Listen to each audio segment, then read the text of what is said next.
Fala pessoal, e aí como é que estamos? Aqui é o professor Júlio Rodrigues, professor também da área de filosofia, trazendo para vocês essa reflexão, esse pensamento, essa pílula em torno dos conceitos filosóficos.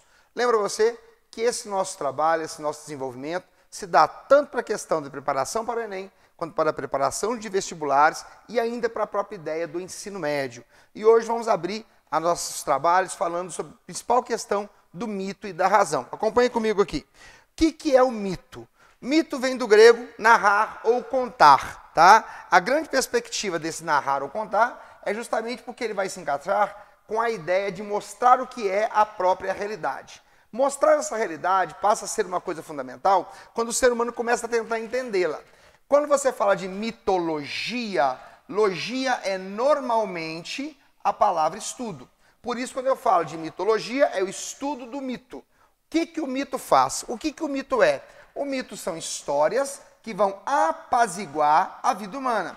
Tenta imaginar aquele australopithecus dentro da caverna olhando para fora. De dia ele vê aquele negócio no céu iluminando. À noite vê outra coisa menos iluminada, mas também iluminada e cheio de pontinhos. Ele pensa, não fui eu que coloquei aquilo ali.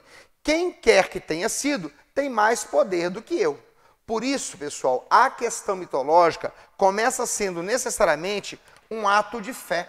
Portanto, ela é inquestionável, ela é fantasiosa e ela é sobrenatural. Ou seja, ela ultrapassa o natural. Ela alcança uma dimensão que nós, muitas vezes, não compreendemos. É muito importante ressaltar que a Grécia tem muito esse fundamento, porque foi o único lugar no qual nasceu a filosofia. Os gregos foram os únicos que conseguiram superar esse apego à questão mitológica para alcançar uma ideia crítica e racional. Como que isso acontece? No século VIII, tá, nós tínhamos essa mesma dimensão cultural que nos remetia à perspectiva da religião. E com a religião, a gente acaba estabelecendo a própria ideia mitológica.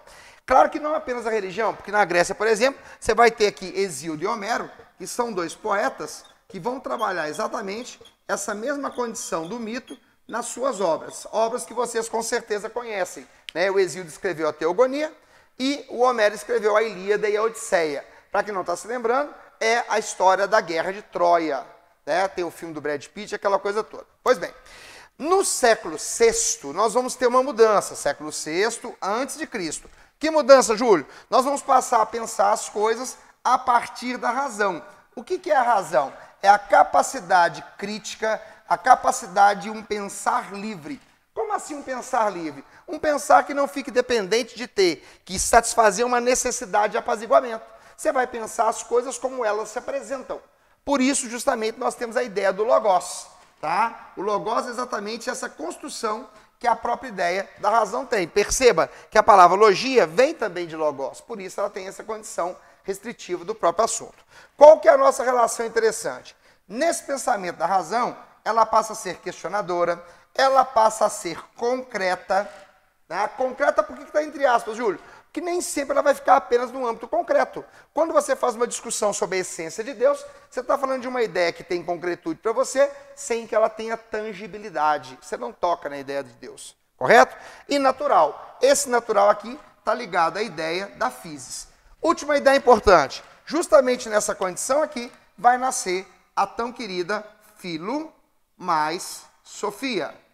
Filo quer dizer amigo e sofia quer dizer sabedoria, tá? Cuidado com as pessoas que dizem que o filo aqui é amor, porque não é. Na verdade, o filósofo, segundo o próprio Pitágoras, é aquele que deseja o conhecimento, mas sabe que nunca vai tê-lo totalmente. Quem é o conhecimento? A própria deusa Atena. A deusa Atena é a deusa da sabedoria e ela então constrói-se nessa modalidade, nessa própria relação. Beleza, galera? Então, quando pensar em filosofia, é o amigo da sabedoria que quer buscar, mas sabe que nunca vai tê-lo totalmente. Valeu? Grande abraço, até mais e até a próxima.